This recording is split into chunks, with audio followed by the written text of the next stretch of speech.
ഒരു സ്ത്രീ ആയതുകൊണ്ട് ഇവരെ കൊല്ലേണ്ട എന്ന് പറയുകയും ചെയ്യുന്നുണ്ട്. പക്ഷേ ഇവർ പരസ്പരം തർക്കിക്കുന്നതൊന്നും അറിയാതെയാണ് താടക പുറത്തേക്ക് വരുന്നത്.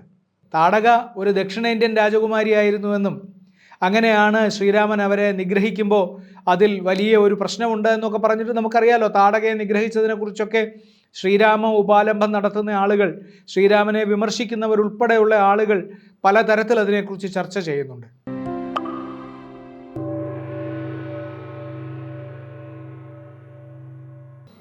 രാമായണത്തിൽ ഒരേ സമയം നമുക്ക് ചിലപ്പോൾ ഒരു സഹതാപം തോന്നുകയും അതേസമയം കഥയുടെ ഗതി കൊണ്ട് നമുക്ക് ലേശം ഭയം തോന്നിപ്പിക്കുകയും ചെയ്യുന്നൊരു കഥാപാത്രമുണ്ട്. അത് താടകയാണ്.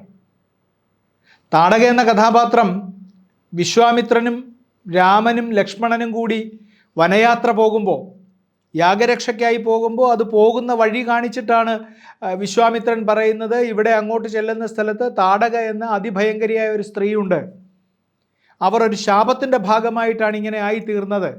ആ ശാപത്തിൻ്റെ കഥയൊക്കെ അതിൽ പറയുന്നുണ്ട്. ഒരു ശാപത്തിൻ്റെ ഭാഗമായിട്ടാണ് ഇങ്ങനെ ആയിത്തീർന്നത്. ഇവരുടെ ശല്യം കൊണ്ട് നമുക്ക് സത്യം പറഞ്ഞാൽ ജീവിക്കാൻ വയ്യ. എഴുത്തച്ഛൻ എഴുതിയിട്ടുണ്ടല്ലോ, ഇവളെ പേടിച്ചാരും നേർവഴി നടപ്പിയില്ല എന്ന്. താടക ഭയങ്കരിയുള്ള നാടാണ് ഇതെന്ന് പറയുന്നുണ്ടല്ലോ. അതുകൊണ്ട് അപ്പോൾ ശ്രീരാമൻ ചോദിക്കുന്നു, അവർ രക്ഷ വനിതയായിരുന്നു. അപ്പോൾ ആ യക്ഷ വനിത ഇങ്ങനെ ആയിത്തീരാനുള്ള കാരണം എന്ത് എന്നൊക്കെ ചോദിക്കുമ്പോൾ, കഥയൊക്കെ പറയുമ്പോൾ ശ്രീരാമനും ലക്ഷ്മണനും ചോദിക്കുന്നുണ്ട്, യക്ഷൻ എന്ന് പറയുന്നത് സാധാരണഗതിയിൽ ഉപദ്രവകാരികളായിട്ടുള്ള ആളുകളല്ലല്ലോ. സാധാരണ അവർ ദേവലോകത്തെ പാട്ടുകാരാണല്ലോ, യക്ഷന്മാരും കിന്നരന്മാരും ഒക്കെ. അപ്പോൾ അവരങ്ങനെ സാധാരണ സമൂഹത്തിന് ദോഷം ചെയ്യാത്ത ആളുകളാണല്ലോ എന്ന് പറയുമ്പോൾ വിശ്വാമിത്രൻ പറയുന്നുണ്ട്, ഇവരൊരു ശാപത്തിൻ്റെ ഭാഗമായിട്ട് അവരങ്ങനെ മനുഷ്യരെ ദ്രോഹിക്കുന്നവരായി മാറി എന്ന് പറയുന്നുണ്ട്. അപ്പോൾ അവരെ കൊല്ലണം എന്നാണ് വിശ്വാമിത്രൻ്റെ ഉപദേശം. അപ്പോൾ പക്ഷേ അവരെ കാണുന്നതോടുകൂടി ശ്രീരാമൻ പറയുന്നുണ്ട്, ഒരു സ്ത്രീയായ സ്ഥിതിക്ക് നമുക്കവരെ കൊല്ലണമോ എന്ന് ചോദിക്കുന്നുണ്ട്. ഗുരുവിൻ്റെ ഉപദേശം മാനിക്കേണ്ടതുള്ളത് കൊണ്ട് ഒരു സ്ത്രീ ആയാലും ഞാൻ കൊല്ലാൻ തയ്യാറാണ് എന്നും പറയുന്നുണ്ട്. അതല്ലാതെ തന്നെ ശ്രീരാമന് പെട്ടെന്നൊരു സന്ദേഹവും ഉണ്ടാകുന്നുണ്ട്, ഒരു സ്ത്രീ ആയതുകൊണ്ട് ഇവരെ കൊല്ലേണ്ട എന്ന് പറയുകയും ചെയ്യുന്നുണ്ട്. പക്ഷേ ഇവർ പരസ്പരം തർക്കിക്കുന്നതൊന്നും അറിയാതെയാണ് താടക പുറത്തേക്ക് വരുന്നത്. താടക വന്നിട്ട് താടക ഇവരെ ആക്രമിക്കാൻ ശ്രമിക്കുന്നു, ഇവർക്ക് നേരെ പാഞ്ഞെടുക്കുന്നു, വളരെ ഘോരരൂപിണിയായി ഇവരുടെ നേരെ വരുന്നു.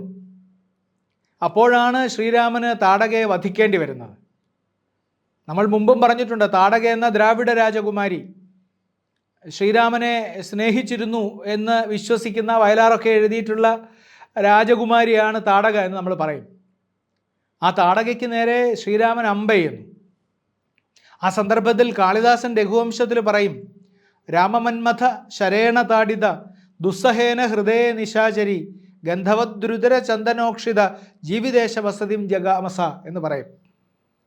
രാമമന്മഥ ശരേണ താഡിത എന്നാണ്. രാമനാകുന്ന മന്മഥൻ്റെ ശരത്താൽ ആക്രമിക്കപ്പെട്ടു എന്നാണ്. മന്മഥൻ്റെ ശരം എന്താണ്? പൂവമ്പാണ്. അവരെ നേരിട്ട് കൊല്ലാനെയ്ത അമ്പ് അവർക്ക് ശ്രീരാമനെ കാണുമ്പോൾ അവർക്ക് അനുഭവപ്പെടുന്നത് അവരെ വധിക്കാനാണ് അയച്ചതെങ്കിലും അത് രാമനാകുന്ന മന്മഥൻ അയച്ച ശരമായിട്ടാണ്. രാമമന്മഥ ശരേണ താഡിത ദുസ്സഹേന ഹൃദയ നിശാചരി, ദുസ്സഹമായ ഹൃദയത്തോടു കൂടിയാണ് മരിക്കുന്നത്. സഹിക്കാനാവാത്ത ഹൃദയത്തോടു കൂടി. അവരുടെ മനസ്സിൽ എന്താണ്? അവരുടെ മനസ്സിനെ ശ്രീരാമനെ കണ്ടപ്പോൾ അവരുടെ മനസ്സിനെ അലട്ടിയിരുന്ന വികാരം എന്താണ് എന്ന് ചോദിച്ചാൽ നമ്മൾ ഈ ആദ്യത്തെ വരിയുമായി ബന്ധപ്പെടുത്തി ചിലപ്പോൾ ആലോചിക്കേണ്ടി വരുമായിരിക്കും.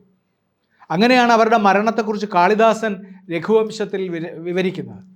അങ്ങനെ ഒരു സൂചനയൊന്നും വാൽമീകി നമുക്ക് തരുന്നില്ല, എഴുത്തച്ഛൻ തീരെ തരുന്നില്ല. എഴുത്തച്ഛൻ അത് വല്ലാതെ സംഗ്രഹിച്ചിട്ടുണ്ട്. താടക നിഗ്രഹം എന്നതിനെ വളരെ സംഗ്രഹിച്ചിട്ടുണ്ട്. പക്ഷേ താടക ഒരു ദക്ഷിണേന്ത്യൻ രാജകുമാരിയായിരുന്നുവെന്നും അങ്ങനെയാണ് ശ്രീരാമൻ അവരെ നിഗ്രഹിക്കുമ്പോൾ അതിൽ വലിയ ഒരു പ്രശ്നമുണ്ട് എന്നൊക്കെ പറഞ്ഞിട്ട് നമുക്കറിയാലോ. താടകയെ നിഗ്രഹിച്ചതിനെക്കുറിച്ചൊക്കെ ശ്രീരാമ ഉപാലംബം നടത്തുന്ന ആളുകൾ, ശ്രീരാമനെ വിമർശിക്കുന്നവരുൾപ്പെടെയുള്ള ആളുകൾ പലതരത്തിൽ അതിനെക്കുറിച്ച് ചർച്ച ചെയ്യുന്നുണ്ട്. പക്ഷേ വാൽമീകി താടകയെ അവതരിപ്പിക്കുന്നത് ഇങ്ങനെയാണ്. കാളിദാസൻ താടകയെക്കുറിച്ച് പറയുന്നതും ഇങ്ങനെയാണ്. നമ്മളെ സംബന്ധിച്ച് ആ കഥാപാത്രം സാധാരണഗതിയിൽ ഒരു രാക്ഷസി ആവേണ്ടതില്ലാത്ത, ഈ രാക്ഷസൻ മനുഷ്യൻ എന്നൊക്കെ പറയുന്നത് രാമായണത്തിലും നമ്മളുടെ മഹാഭാരതത്തിലും അതുപോലെ നമ്മളുടെ മറ്റ് പുരാണങ്ങളിലുമൊക്കെ നമ്മൾ അങ്ങനെയുള്ള ജീവികളുണ്ടായിരുന്നു, മനുഷ്യരുണ്ടായിരുന്നു. അതിനൊക്കെ വേറെ ചരിത്രപരമായിട്ടുള്ള നരവംശാസ്ത്രപരമായിട്ടുള്ള വ്യാഖ്യാനങ്ങളൊക്കെ വേറെ ഉണ്ടെങ്കിലും അതതിൻ്റെ കഥയിൽ രാക്ഷസി എന്ന് പറയാമല്ലോ നമുക്ക്. അത്തരം രാക്ഷസികളുടെ ഗണത്തിൽപ്പെടാത്ത ഒരാളാണ് താടക. ആ താടകയ്ക്ക് ഇങ്ങനെ ഒരു മരണമുണ്ടായി. അതൊരു പക്ഷേ അവർക്ക് ശ്രീരാമനെ വേണ്ട വിധത്തിൽ മനസ്സിലാകാതെ ഇവർ ആക്രമിക്കാനാണോ ഇവർ കൊല്ലാനാണോ വന്നിരിക്കുന്നത് എന്നറിയാത്തതിൻ്റെ പ്രശ്നം കൂടി അതിൽ അന്തർഭവിച്ചിട്ടുണ്ടെന്ന് നമുക്കത് വായിക്കുമ്പോൾ തോന്നും. വിശ്വാമിത്രൻ പറഞ്ഞിട്ടും ശ്രീരാമന് മനസ്സുകൊണ്ട് അവരെ ആക്രമിക്കാൻ താല്പര്യമുണ്ടായിരുന്നില്ല എന്നറിയുമ്പോഴാണ് നമുക്ക് അതിൽ ഒരു വിഷാദത്തിൻ്റെ ഛായ കലരുന്നത്.